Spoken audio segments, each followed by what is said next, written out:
Pozdravljeni. Prišli smo do zadnjega tedenskega komentarja v letu 2020. Pred nami je številka 37.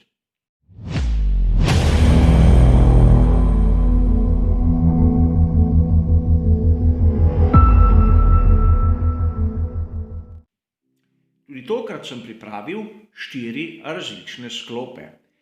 Vire k posameznim novicam boste kot ponavadi dobili v opisu, ukolikor koga zanima, kam je ta pisalo, drugače je pa bolje, da se kar lotimo z prvim sklopom.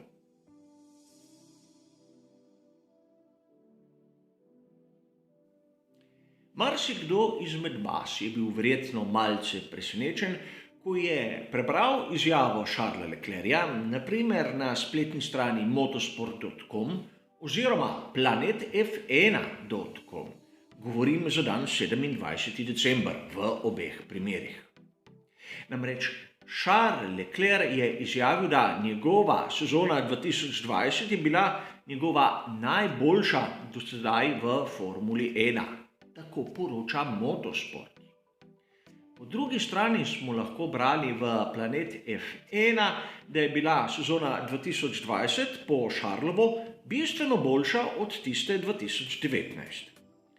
In sedaj si lahko vsak izmed nas misli, kar si hoče.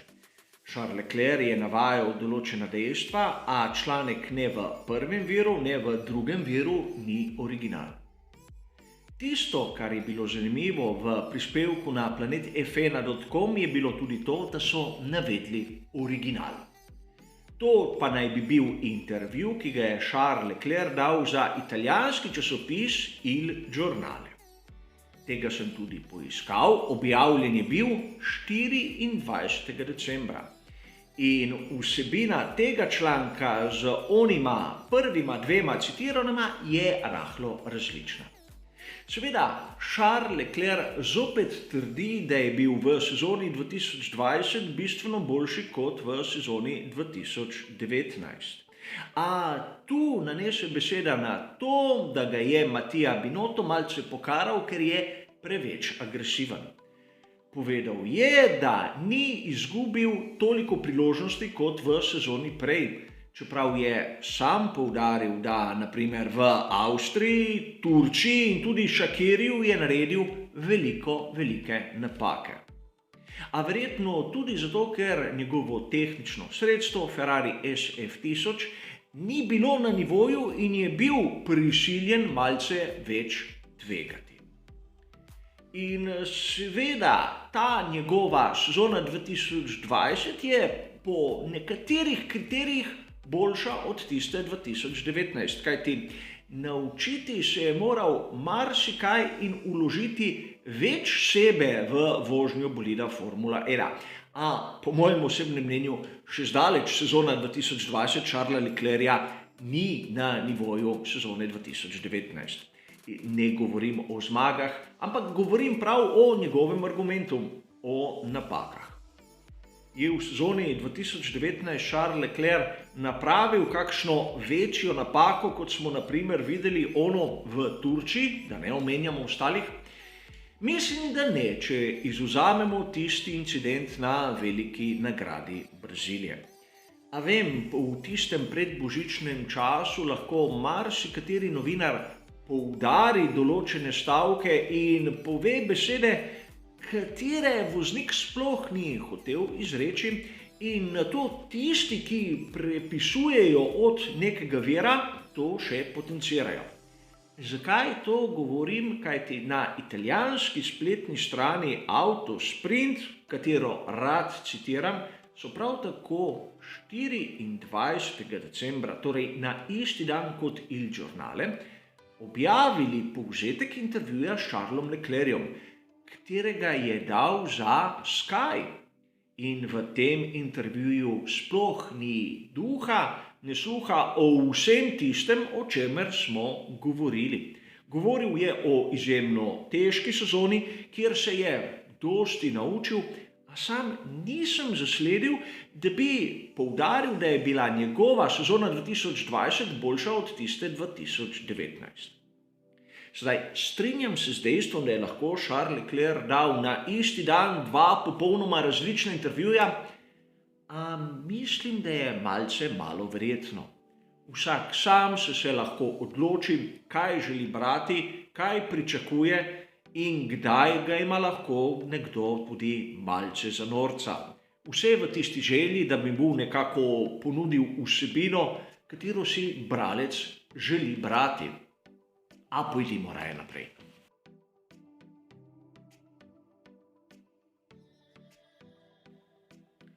V našem drugem sklopu se bomo pa za trenutek ustavili pri članku, katerega ste lahko zasledili na spletni strani motosport.com 29. decembra. Gre za pogled Lewisa Hamiltona na sezono 2020 in bistveno je poudariti njegov izbor tistih 3 najboljših dirk, ki jih je imel v pretekli sezoni. In sam si je zbral kvalifikacije velike nagrade Štajerske in strinjam se, v tistih pogojih je napravil fantastičen krog. Zaključek velike nagrade Velike Britanije, dobro se spomnimo, kakšne težave je imel z prednjo pnevmatiko in kljub vsemu je zmagal. In na koncu kot svojo najboljšo dirko v pretekli sezoni je izbral veliko nagrado Turčije. Kot navdušenec moram priznati, da z njegovim izborom se popolnoma strinjam. Še posebej z tisto veliko nagrado Turčije, kjer je res pokazal svoj talent. Hotel bi poudariti, da tisti pogoji, ki smo jih videli na veliki nagradi Turčije, so bili vse prej kot pisani na kožo bolidu tovarniške ekipe Mercedes V11. A Lewis Hamilton je z izjemno tvegano strategijo, torej z postankom manj, zmagal dirko, kjer bi mnogi rekli, da ni imel najmanjših možnosti.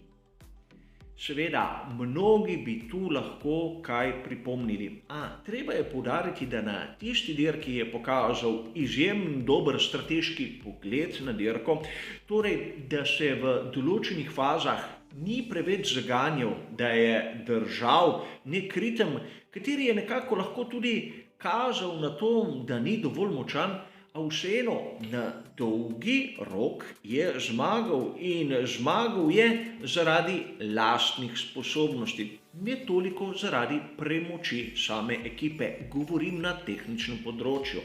Razumeti moramo, da voznik in ekipa zgubijo ali zmagajo skupaj, zato tega ne smemo nikoli pozabiti. A kljub vsemu bi vas rad na nekaj spomnil. Namreč v tej sezoni smo slišali pogoste kritike na račun Sebastiana Vettela. A prav Sebastian Vettel nas je pred nekaj sezonami presenetil s podobno strategijo, kot smo jo videli na veliki nagradi Turčije. Le da tokrat ni bila namerna. Se spomnite sezone 2018 in velike nagrade Bahreina. Takrat je bil tisti prostor, kateri je namenjen menjavi pnevmatik, zaseden, kajti Kimi Räikkönen je po nesreči povozil mehanika. In Sebastianu Vettelu ni preostalo drugega, kot da je ostal na progi, v bistvu preskočil postanek in kljub vsemu zmagal. Seveda gre za različne okoliščine, a kljub vsemu velja pohvaliti vožnjo enega in drugega. In čeprav mnogi izmed tistih, ki spremljajo dirke, vidijo tako vožnjo kot rahlo dolgočasno, se je treba zavedati, da tudi to je Formula 1, da tudi skozi take podvige se vidi veličino določenega voznika, enega in drugega, da ne bo pomot.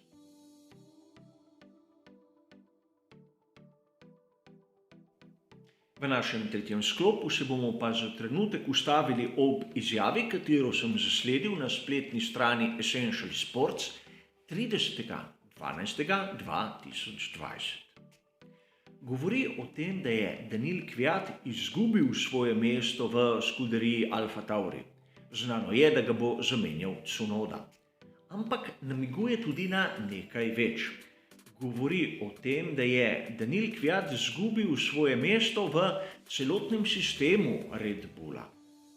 Navaja izjavo Helmuta Marka in tu bi rad poudaril, da Helmut Marko pogostokrat pove rahlo kontroverzne izjave, katere pa konec koncev imajo neko osnovo, a ne tokrat. Tokrat je bil kot ponavadi direkten, a povedal je nekaj, s katerim mislim, da se bo marsikdo izmed nas strinjal. Povedal je, da voznik z izkušnjami Daniila Kvyata bi moral v sezoni 2020 pokazati bistveno več. In seveda mislim, da ga ni navdušenca Formule 1, da bi imel neko drugačno mnenje, še posebej, če rezultate Kvyata primerjamo s tistim, kar je pokazal Gasly. Zgleda, da se je ponovno iztekel čas za Daniila Kvyata v Red Bullu in rad bi vas spomnil, da je prvič za skuderijo Toro Rosso nastopil v sezoni 2014, nato so ga premaknili v Red Bull 2015, kjer je hitro izgubil sedež, se vrnil v skuderijo Toro Rosso, kjer je vztrajal tam do dobršen del sezone 2017, ko je izgubil popolnoma sedež, šel v Ferrari, kjer je bil tisti voznik simulatorja, ter se nato vrnil 2019 v skuderijo Toro Rosso, današnjo skuderijo Alfa Tauri. Govorimo o 6 sezonah pod okriljem Red Bulla v taki ali drugačni obliki. In za mnoge se zdi kariera Daniila Kvyata dolga, predolga, a rad bi poudaril nekaj. Rojen je aprila 1994, torej ima 26 let. Kolikor bi imel zanimive rezultate, bi lahko dobil še sedež v kaki drugi ekipi. A mislim, da se je tokrat zgodba Daniila Kvyata v Formuli 1 res zaključila, a kot ponavadi v prihodnosti bomo videli, ali imam prav ali se motim.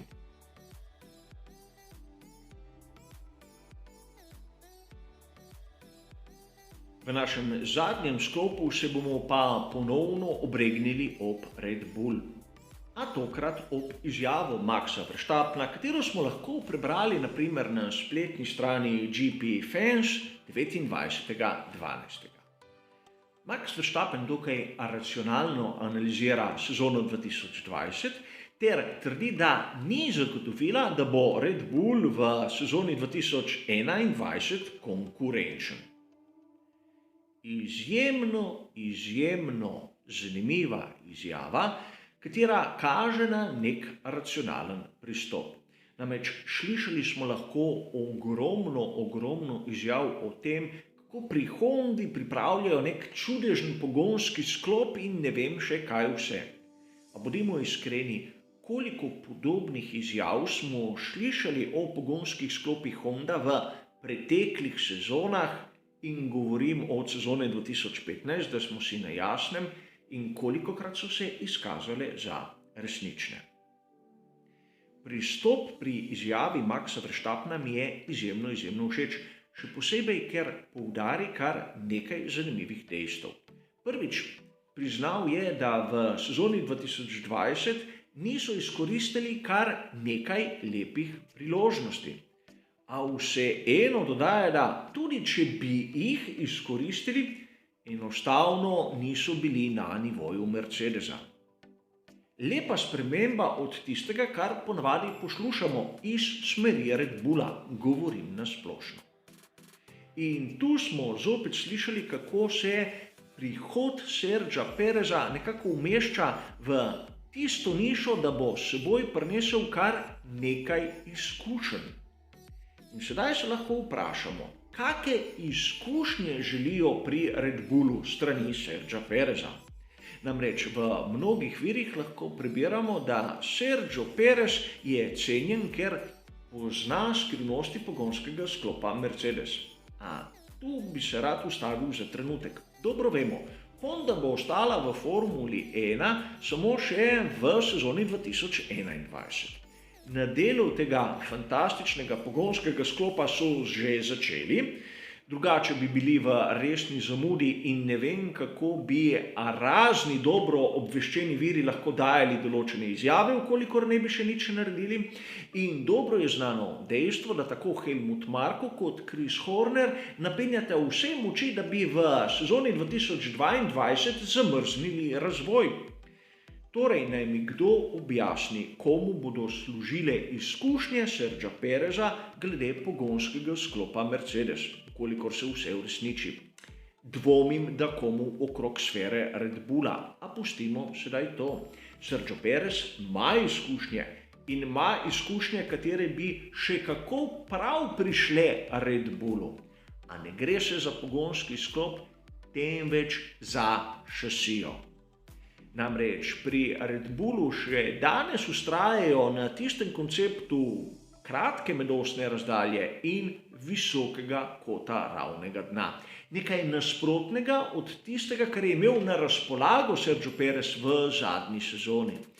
In verjetno v naslednji sezoni 2021 se bo trend vseh bolidov obrnil v smer, ki jo je nakazal Mercedes. Vsaj tako je moje predvidevanje.